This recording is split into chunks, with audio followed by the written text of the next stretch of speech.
بسم الله الرحمن الرحيم السلام عليكم ورحمة الله وبركاته دعوضيال يدقستيال كسو دوادا دمانتينبا عشركينا تضباد oo inoo noqon doona gunaanudkii cashiradii aan hore usoo qaadanay ee talaalada aan uga soo hadlaynay hadduu ilaahay ka raali noqdo. Haddaba maanta waxaan doonaynaa daawade inaad isweydiisid su'aalo badan maadaama aad ku tixneed cashiradan dhammaystiran ee aan uga soo hadalnay talaalka faa'iidadiisa cudurrada laga talaalayo qofka sidii dadku dhibaateeyaan iyagu waxay yihiin sidii qof uga soo gudbaan qof uga gudbaan ama meel kale uga soo gudbaan iyo maxaan ku dhahaa calaamadaha cudurka ku garan kartid. Haddaba su'aasha ku taalaba waxay tahay inaad isweydiisid war maxaad ka faa'iiday haddii aad xitaa dhageysatay hal cashir ay kamid ahay cashiradii inaad naftaada weydiisid waayo inaad iska dhageysataa macna ma yeelayso laakiin inaad wax ka fahamto ayay muhiimad u tahay. maanta waxaan maraynaa conclusion ama gunaanudkii cashiradii aan hore usoo qaadanay ee talaalka. wax yar ayaan ka taataabanaynaa oo soo koobitaan ah haddii ilaahay ka raali noqdo maanta. haddaba immunization oo talaal ah waxaan leenahay immunization oo talaalihi waa midka naf badbaadiya, naf ayuu badbaadiya. sababtoo ah waxaa jira cudurrada qaar aan lahayn wax markaasi daawo ah ee la talaalo oo kaliya. marka waxaan leenahay talaalka asiga ayaa naf badbaadiya. qof haddii dabeel ku dhacdo wax daawo ma lahan waayo dabayshu wax daawo ma lahan laakiin waxay leedahay ka hortag oo kaliya in la talaalo ayaa loo baahan yahay. soo talaalka asiga ayaa naf badbaadiya ayaan leenahay waana wadada kaliya ee ugu wanaagsan taasoo adiga iyo caruurtaadaba adigu hortegi kartiin cudurrada qaar kuwaasoo ah caabuq. cudurrada qaar caabuq ah adiga caruurtaada waxaad uga hortegi kartiin ayaa waxay tahay talaal. waxay kaloo talaaladu ay yihiin kuwa yareeya inuu fido cudur kaasoo ku fidaya kuwa kale dadka kale ku fidaya. sidoo kale talaalku wuxuu ka hortagaa safmareenka cudurrada ah oo loo yaqaan safmareenka oo harmal dilaaca. ugu badnaan talaalada ayaa waxay yihiin kuwa cirbad ahaan loo qaato mararka qaarna waxaa loo yaqaanaa vaccines.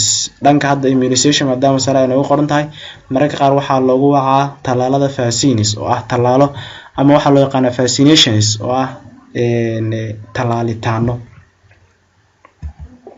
haddaba haddii aan hore usii wadano xaaladaha ugu badan markii qofka markaasi uu qaato talaal waxyaabaha aad qaadatay ama lagu duray ama af aad ka qaadatid ayaa waxay yihiin xaddi aad u yar oo ah noolihii cudurka sababayay oo la dilay ama la tabardareysiiyay ayaaba jirkaada lagu duray aad qaadanaysaa. xaddigani kuma filna inuu adigii cudur dhab ah oo kugu sababo oo markii lagu duro cudurka aad qaadid laakiin wuxuu ku filan yahay inuu ku sababo habdhiska difaaca jirkaada inuu sameysto difaac jireed. kaas difaac jireedkaas ayaan kaga jeednaahay oo markaasi garanaya weerarayana noolaha haddii uu jirkaada soo galo oo weligaaba hore jirkaada soo gelin. waxaa laga yaabaa jadeeco inaysan canugan hore weligiis ugu soo dhicin. haddaba markii lagu duro talaalka jadeecada wuxuu jirkiisa garanayaa waxa ay tahay jadeeco. askar qaas ayuu u diyaarsanayaa. askartaas ayaa garanaysa kadibna weeraraysa noolihii jirka markuu soo galo asoo weligiisba hore aan jirka soo gelin laakiin talaal ahaan loo soo marsiiyay. mararka qaar talaalka si dhammaystiran waxaa leenahay cudurka uguma hortago laakiin wuxuu cudurka ka dhigayaa mid khatartiisu ay aad u yarta haddii aad cudurkaas heshid. cudurkani mathalan canugani jadeeca hore uguma soo dhicin waa talaashay bacdigeeda ayay ku dhacday jadeecadii. jadeecadu way ku dhici kartaa oo ma dhahayno cudurka haddii canuga laga talaalo cudurka absolute lama ku dhacayo. cudurku ku dhacaya laakiin canuga la talaalay iyo kan aan la talaalino cudurkaas uu si u saameynayo. kan waxa uu yahay safmar oo hore ayuu uga reesanayaa. waa cudur aad u fudud ayuu noqonayaa. haddaba marka talaalada qaarkood ayaa waxaa loo baahan yahay in qofkii hal mar oo kaliya uu qaato sida talaalka qaaxada oo kaleeto. waxaa leeyahay shakhsiga hal mar haddii uu qaato way ku filan tahay. qaarkoodna waqtiyo badan ayaa la rabaa inuu qofkii qaato sida talaalkii maxaan ku dhahay bentada ahay ee canuga la siinaya 3 mar iyo kii dabaysha iyo kii maxaan ku dhahay jadeecada oo mar booster loo baahanayo xoojiya iyo talaalka hooyada oo 5 mar inay qaato loo baahna. markii qaarkood waxaa loo baahan yahay in wax badan qofka uu ka qaato oo marar badan uu qaato si jirkaada ay uga caawiyaan inuu awood u yeesho la dagaalanka cudurkaasi markuu jirka soo galo oo ay u dhistaan difaac jireed oo ay u dhistaan. jadwalkan inta nooga muuqdo ayaa wuxuu aad muhiim ugu yahay inaad faham guud ka qaadato talaaladii canuga waqtiga la siinayay iyo nooca ay ahaayeen inta laga qaadanayay dhanka laga qaadanayay iyo meesha loo marsiinayay hadaba qofkaas da'da talaalkii oo qofka la siinayo talaalka la siinayo nooca uu yahay inta uu ka qaadanayo qaabka uu sameeyay yahay inuu budo yahay inuu yahay dareere talaalkaas dhanka laga qaadanayo iyo wadada loo marsiinayo hadaba waa soo koobayna. canuga markii uu dhasho wuxuu qaadanayaa talaalka qaaxada iyo talaalka dabeesha ee 0 loo yaqaan afka laga qaadanayo. kan qaaxada wuxuu ka qaadanayaa 0.05 ml ayuu ka qaadanayaa qaab budo ah ayuuna ku imaadaa wuxuuna ka qaadanayaa muruqa ku jira garabka gacanta midig ayaa laga qaataa. Soomaalida hadda waxay ka qaadataa waa gacanta bidix talaalka qaaxada hadaba niyada ku haa waxaana qofkaas loo marsiinayaa maqaarka intradermal ayaa loo marsiinayaa xagal 15 ayaana la duraa dabcan kan markaasi OBV 0 ah oo talaalka afka laga qaadanayo 2 dhibcood ayuu qaadan doonaa qofku qaab dareere ah ayuuna ku imaadaa afka ayuuna ka qaadan doonaa. markaas canugii markii hooyadii umushi kala soo baxdo ama uu 6 isbuuc u gaaro wuxuu qaadanayaa benta 1 iyo OBV 1 ayuu qaadanayaa. talaalka shanlahay ee koobaad iyo talaalkii markaasi dabeesha oo 0 ka soo qaatay iyo kiisa koobaad qaadanaya. talaalka shanlaha ahay wuxuu ahaan jiray DBT 1 ayuu ahaan jiray waxa lagu soo kordhiyay hepatitis B virus 1 iyo hemophilus influenza type B1 ayaa lagu soo kordhiyay waa laba talaal saas ayuu 5 ku noqday. hadaba bentaha wuxuu ka qaadanayaa 0.5 ml wuxuuna ku imaadaa qaab dareere ah wuxuuna ka qaadanayaa anterolateral aspect of the left daay ayuu ka qaadanayaa. lugta bidix dhex bartankeeda wax yar banaanka qaybta u baxsan ayuu ka qaadanayaa. inagu Soomaali waxaan ka qaadanaa markaan joogno lugta midig hadaba niyada ku haa iyadana waxaana loo marsiinayaa muruqa intramuscular ayaa laga siinayaa xagal 9 ayaa laga qaadan doonaa bentaha lugta midig. Soomaali markaan joogno lugta midig xagal 9 waxaa laga duraa bentaha. OBV 1 kii hore OBV 1 tii hore la mid tahay oral waaye iyadana sidii ayaa loo soo qaadanayaa ka gudub oo baahan wax OBV hore ayaan soo sharaxnay. markuu 10 isbuuc canuga gaaro ama 3 bilood wuxuu dabcan qaadan doonaa canugaasi benta 2 talaalka shanlaha ahay ka labaad iyo OBV 2 ayuu qaadan doonaa waana inta aan hore u soo sheegnay dooskiisa iyo wixiisa. markuu 14 isbuuc gaaro wuxuu qaadan doonaa talaalka 4 isbuuc. markuu 14 isbuuc gaaro dabcan waxa laga wadaa markuu gaaro 4 bilood ayuu u socotaa wuxuu qaadan doonaa talaalkii shanlaha ahay ee 3aad iyo talaalka dabeesha afka laga siinayay ee 3aad. waqti xaadirkan ayaa waxa hadda lala siiyaa talaalka dabeesha ee laga qaato cirbad ahaanta loo qaato kaasoo laga qaato lugta ayaa laga qaataa bidix xagal 9 0.5 ml liquid ayuuna ku imaadaa asigana qadda dhow ayaa la keenay dabcan jadwalkan looguma jiro waana xagal 9. markuu canugu gaaro 9 bilood ayaa la sugayaa 9 bilood hadaba markuu gaaro wuxuu qaadanayaa talaalka jadeecada. waay loo geeyay talaalka jadeecada 9 bilood maxaa yeelay waxaa laga yaabaa hooyadii difaaceedii jirka ee horay hadii ay ugu soo dhacday jadeecadu inay canugii antibodieskeeda ay u gudbisay ama caanihi uu maray ama uu maray maxaa ku dhahay intii ay ku xiray balasantada ama dheertii oo markaasi ay u martay. canuga markuu 9 bilood gaaro ayaa la siiyaa waana 0.5 ml bud ahaan ayay ku imaataa waa la qasaa waxaa laga siiyaa oo garabka markaasi bidixda ayaa laga siiyaa muruqa ku jira garabka bidixda wadada loo marsiinayo waa subcutaneous oo buruurta ayaa laga siinayaa xagal 45 ayaa laga siinayaa. canuga markuu 15 bilood gaaro waxaa la siinayaa booster oo xoojiye ah oo jadeecada ah waana isla sidii 0.5 ml waaye powder ayaa ku imaataa budaa. deltoid left arm ayaa laga siiyaa oo gacanta markaasi bidix ah laakiin Soomaaliya marka joogno gacanta midig ayaan ka siinaa hadaba taa waxa laga baahan yahay inaad ku xisaabtantid. subcutaneous waaye oo waxaa laga siiyaa baruurti xagal 45 ayuuna shakhsigu ka qaadanayaa taas ayaa waxaa laga baahan inaad aad uga taxadartid oo ah qofka meesha uu ka qaadanayo inaad aad uga taxadartid haddii kale waxaa iman kara khatar dheeri ayaa ka iman karta. haddaba jadwalka hooyadii ku guda jirtay xilliga dhalmada ee talaalkeeda ayaan ku ogaanaynaa islamarkaana talaalka loo yaqaano tetanus toxoid waa talaalka sunta kujisada laga sameeyay oo bakteeriyadii sunteedii ayaa talaalkan laga sameeyay wuxuuna ka hortagayaa cudurka kujista ama ayuu ka hortagayaa 5 mar ayaa loo baahan yahay inuu qoftu qaato ku guda jira da'dii dhalitaanka markii loo fiiriyo jadwalka. dooskiisu waa 0.5 ml waaye, qaabku ku imaadana waa dareere, dhanka laga siinayaa waa muruqa ku jira garabka gacanta bidix ah, wadada loo marsiinayana waa intramuscular xagal 9 ayaa la durayaa. qatar sida guud ahaan laguma oga, waxaana difaaciisa jirka la rajeeyaa inuu dhaliyo 100% difaac gaaray. waxaan doonayaa marka maadaama aan taa isla soo fahanay, haddaba 5 mar ee la durayaa waqti intee ayaa u dhaxeeya, difaacna noocee ah ayay dhaliyaan, oo sanado intee leeg ayaan ku sii joogi karaa haddii aan mid hal xabad astur ama haddii laba astur difaac intee leeg ayaan leeyahay. kan koobaad qofkii marka uu qaadanaya waxa waaye waqtiga koobaad ee uu qofkaasi ku imaado ama xilliga ugu horeeya ugu macquulsan uurka koobaad ay leedahay uur macnaha ay leedahay. kaas markay qaadataa talaalkaas tetanada ee koobaad markay qaadato wax difaaca uma wasa dhalin. haddaba qofkaas yaad haslihin talaal waad qaadatay difaac ayaa lagu dhaliyay, haddaba wax difaaca laguma dhalin had markaad qaadatay kan koobaad. kan labaad markii aad qaadatid waxa waaye 1 ilaa iyo 3 sano difaac ah ayaad haysataa, laakiin waxaad qaadanaysaa asiga ugu yaraan 4 isbuuc kadib markii kii koobaad aad qaadatay. 1 bil ama 4 isbuuc kadib oo isku mid ayaad qaadanaysaa kan labaad. kan saddexaad waxaad qaadanaysaa asigana ugu yaraan 6 bilood kadib markii aad kii labaad qaadatay ama uurkii ku xigay uurkaas markaad leedahay ayaad qaadanaysaa. dabcan ugu yaraan wuxuu dhali karaa difaac gaaraya 5 sano asigana.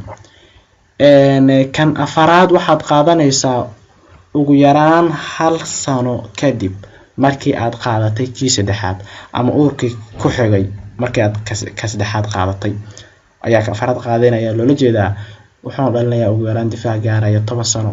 kan shanaad waxaad qaadanaysaa 1 sano kadib markii aad qaadatay kii afaraad ama uurkii ku xigay aad leedahay, wuxuuna dhalinayaa difaac ilaa ma waqtiga aad uur yeelan kartid ama aad dhali kartid oo dhan ah ayuu markaasi difaac ah ayuu dhalinayaa. kan shanaad waa last game ama in ka badan ba maxaan ku dhahay dhalitaankaas aad ilma caruur dhalitaan in ka sii badan difaac ah ayuu dhalin karaa. haddaba route of immunization arabna inaan ogaano war xagee baa laga talaalaa caruurta. dhanka laga talaalayaa waa halkee oo hooyada dhanka laga talaalaa. sida inta kaaga muuqata anugani waxaa laga talaalayaa gacanta midig, waxaa lagu durayaa waa BCG oo ah talaalkii qaaxada. waxaa laga siinayaa maqaarka, waxaa laga doonayaa haddii aad sida saxda u siisid inay calaamadaas cadaanka ee canuga ka soo baxdo maqaarkiisa. xagal 15 ayaana duraysaa. waa kan koobaad BCG, halkaas ayaan ku dhaafan. booliyada afka laga qaato waa tanaa canuga afkiisa saan baad u qabanaysaa 2 drops ayaad 2 tirsanaysaa. 2 drops ayaa la rabaa in afkiisa ku dhacdo. caaga ayaadna ka qabanaysaa. dabcan talaalka lama doonayo inaad qaybta ka qabatid dhalada ah waayo talaalka wuu dhiman karaa. tan noogu xigtaa waa maxay? Soomaali marka nahay ee aan wax talaaleyno hadda qaabka noo qoran ayaa waxay tahay in laga siiyo IBV da lugta maxaan ku dhahay bidix, waayo maxaan ku dhahay bentada ayaa waxaa laga siiyaa lugta bidix wadamada qaar, laakiin inaga sida inta noogu muuqata waxaan qaadanaynaa hadda lugta bidix ayaan qaadanaynaa. markii aan siinayno IBV xagal 9 ayaan ku duraynaa. markii aan siinayno bentadana waa tan ah lugta midig ayaan qaadanaynaa. waxaan ku duraynaa iyadana xagal 9 wax lugta qaybta dhexe oo waxa loo yaqaanaa atrilateral aspect ayaan ku duraynaa xagal 9. waxaan noogu xigta markaasi measles oo jadeecada talaalka jadeecada ah. qaabka loo siinayo waa ujeedaa. waa dabcan sawirkan Soomaali ayaa laga qaaday. waxay sameynayaan outreach oo ujeedaa boxeski oo lagu vaccine carriers. waxaa laga siinayaa xagal 9. waxaa laga siinayaa dabcan iga raal noqo xagal 45 ayaa laga siinayaa.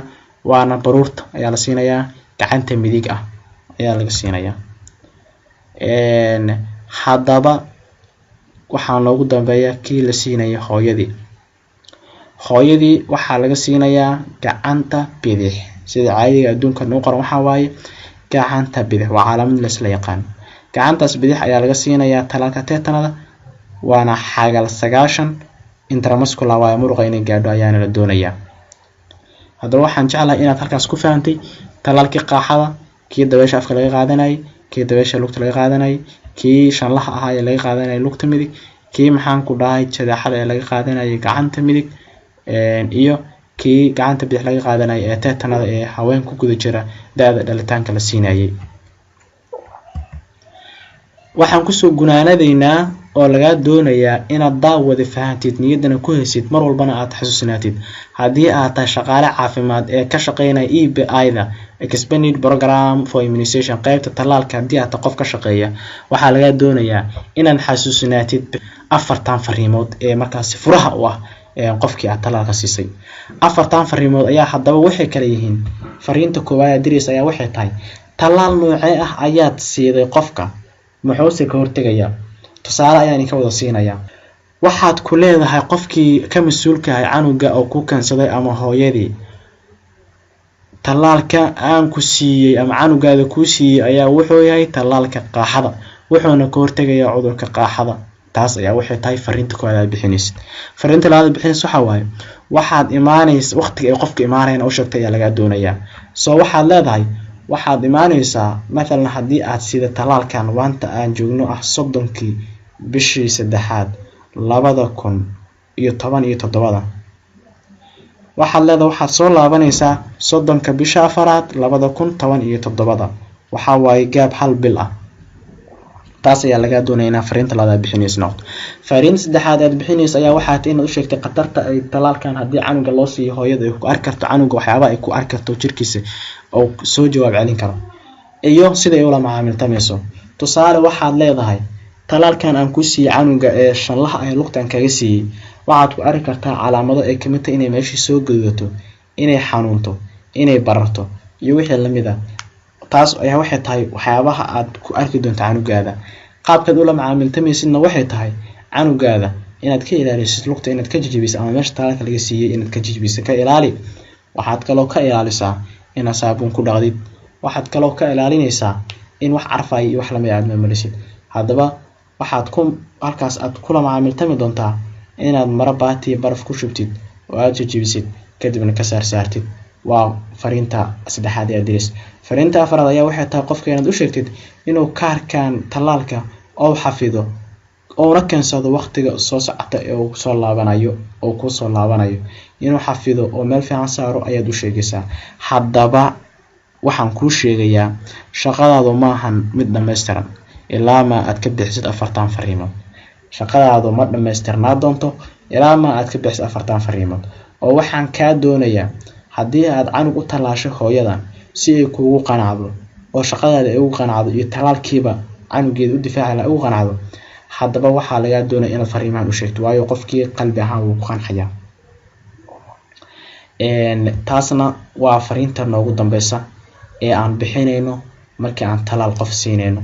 haddaba maadaama talaaladii aan kasoo hadalnay oo aan soo falaqaynay oo aan hordhac kasoo sameynay, gunaanudkiina aan maanta taaganahay, ayaa waxaan kusoo gabagabeynay fariin diritaan. fariintaas oo ah qofkii daryeelaha caafimaadka ama shaqaalaha caafimaadka ahay oo siinayo qofkii oo wax u talaalay ama uu asigaba talaalay. daawada ama dhageyste, halkaas ayaan kusoo gabagabeynaynaa cashiradii aan soo sameynay ee talaalka ku saabsanay. waxaanse ka cudur daaranayaa mar labaad iyo mar saddexaadna ka cudur daaranayaa in wixii qalad ahay ee iga dhacay ay naf iyo shaydaan ka ahaadeen, wixii aan saxayn alla xaggii ka ahaadeen, oo intii ilaahay ugu duway oo karaankayga ahayd aan sheegay. aqoon aad u sii dheeriyana aan u lahayn, waayo waxaa la heli karaa dad iiga qurxan iigana aqoon badan laakiin aan jeedin. aniga waxaan isku dayay inaan intii ilaahay iga fahamsiiyey aan jeediyo si dabcan wax looga faa'iideysto. haddaba qofkii wax qalada igu arkay waxaan ka codsanayaa inuu iigu soo gudbiyo aaladahayga aan mar walba ku daro cashirada aan bixinayo. sida lambarkayga ama gmailka igu soo gudbiyo wixii qalad ay u arko. wixii faa'iido dheeraada qofkii raadinayana intii Allah iga fahamsiiyay oo intaan ka sii dheer ayaan ugu dari doonaa ee aan hilmaamay hadduu Ilaahay ka raali noqdo. halkaas ayaan isku macasalaamaynaa intaan isku imaan doona casharo kale aan duubo. wassalaamu calaykum wa rahmatullaahi wa barakaatuhu.